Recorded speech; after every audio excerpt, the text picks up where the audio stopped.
Hey guys, I'm Haley. And I'm Sydney. And welcome to our first ever Noms in the Field food chat. Today we're here to tell you about something that everybody knows, everybody loves. It's ice cream. More specifically, Ben & Jerry's. It all began in 1978 with a $5 ice cream making class from Penn State and a $12,000 investment. Ben Cohen and Jerry Greenfield,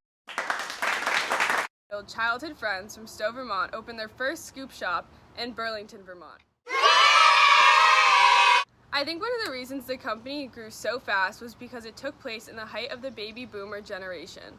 The baby boomer effect began in 1946 when more babies than ever were born.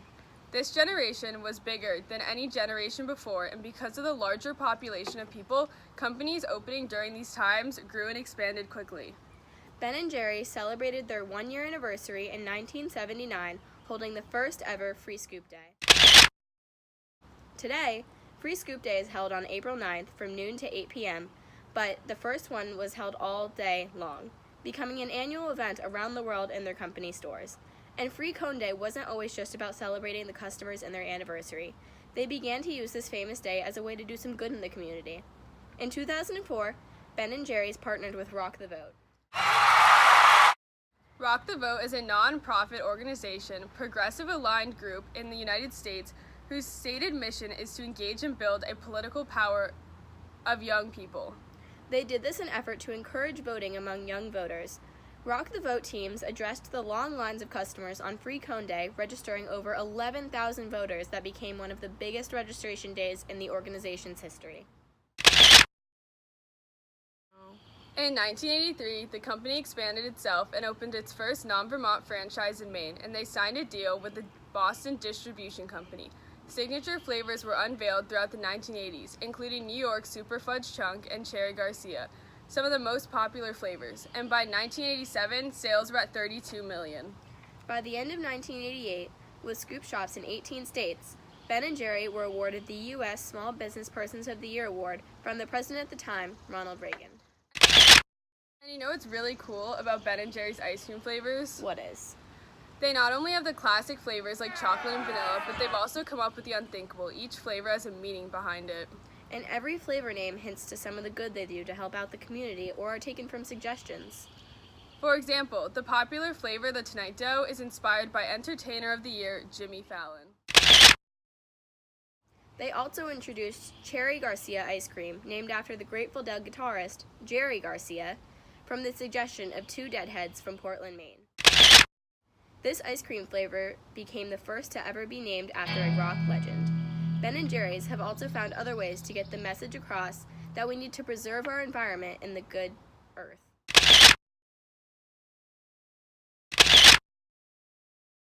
Pecan Resist is a nutty pint that stands under the message that we, together, can build a more just and equitable tomorrow. We want to build a future that values equality, justice for people of color, women, the LGBTQ community, refugees, and immigrants. The partners of this flavor include Colors of Change, Honor the Earth, Netta, and Women's March. Let's introduce the partners of this flavor. The Color of Change designs campaigns powerful enough to end practices that unfairly hold Black people back and champion solutions that move everyone forward. Honor the Earth works on issues of climate change, renewable energy, and environmental justice with Indigenous communities. Netta is one of the fastest growing independent media platforms led by people of color along the Texas-Mexico border. And finally, Women's March is committed to harnessing the political power of diverse women and their communities to create a transformative social change. It makes me feel a lot better about eating their pints, knowing all the good they've done for our community. I agree. In 1985, the Ben & Jerry's Foundation was established with a gift from Ben and Jerry of 7.5% of the company's annual pre-tax profits, funding the community-oriented projects. Oh, and a couple of years later, they constructed a 900-pound baked Alaska with their fossil fuel ice cream to protest the proposed oil drilling in the Arctic National Wildlife Refuge. By doing so, they shouldered up with the U.S. Capitol lawn and served it up with the help of Greenpeace and Alaska Wilderness League.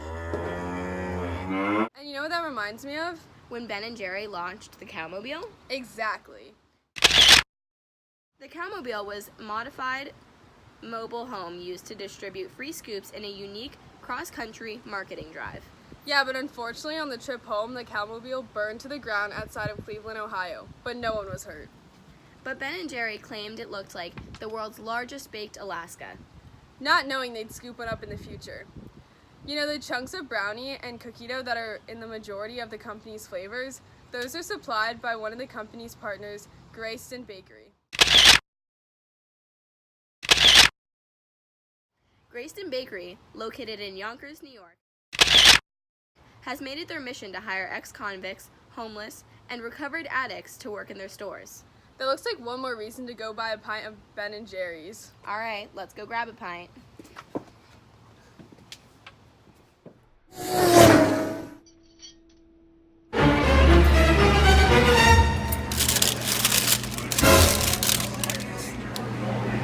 Oh, we forgot to tell you, the distribution of Ben & Jerry's pints into grocery stores began in 1980.